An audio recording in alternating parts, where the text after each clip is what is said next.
आओ, भड़क गई। ये तुमको माँ क्यों कह रहा है? चक्कर क्या है? देखो, इस वक्त मुझे बहुत चढ़ी हुई है, सीधे से बोलो वरना बहुत मारूंगा मैं तुम्हें। बोलो। मैं कुत्ते की तरह भौंक रहा हूं, तुम चुप खड़ी हो पुतले की तरह।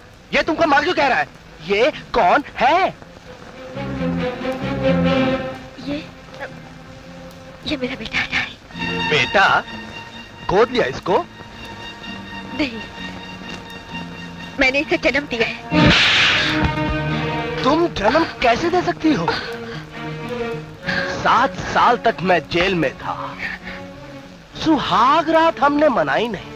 मैंने तो सिर्फ तुमको मंगलसूत्र पहनाया था, तुम सिर्फ मेरी बीवी बनी थी। बोलो, तुम मां कैसे बन गई? मेरे जाने के बाद इतने दिन किसके साथ गुजारे तुमने? तुम गलत सोच रहे हो। तुम्हारा मंगलसूत्र पहनने के बाद मैंने कोई गलत कदम नहीं उठाया। इसका मतलब है मंगलसूत्र पहनने से पहले ही पाप कर लिया था? कामेश, शायद तुम्हें याद होगा, शादी से पहले मैंने तुमसे वादा लिया था कि न तुम मेरे गुजरे हुए कल के बारे में कभी पूछोगे और न मैं तुम्हारे कल के बारे में पूछूंगी, इसलिए तुम्हें कुछ पूछने का हक नहीं। खामोश। पत्नी पति की गैर मौजूदगी में बच्चा पैदा करे तो क्या पति चुप रहेगा? दुनिया चुप रहेगी? है? मैंने अपनी जिंदगी में कई कवारी लड़कियों को बर्बाद किया, लेकिन ऐसी लड़की को छुआ तक नहीं जो पहले से ही बर्बाद हो। और ऐसी ही लड़की मेरे घर में पत्नी बनकर आए तो क्या मैं चुप रहूं? बोलो, ये पाप तुमने किसके साथ किया? कामेश।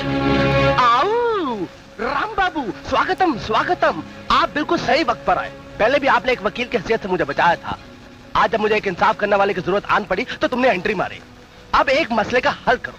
जिस दिन मेरी शादी हुई उस दिन मुझे किसी खास काम से जेल जाना पड़ा, और 7 साल जेल में आराम करने के बाद जब मैं लौट कर आया, ये जो मेरी बीवी 7 साल तक बेवा की शक्ल में थी, 3 फुट का लौंडा खड़ा करके बोलती है कि वो उसका बेटा है।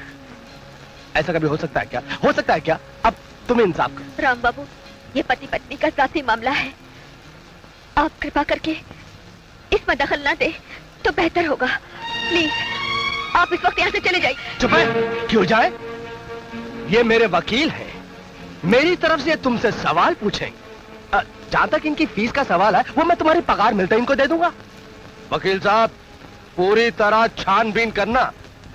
सुसरी पूरी बोतल लगाई थी, सबके सब उतर गए। अब मैं जरा लगा के आता हूं, तब तक तुम लगा रहे हो।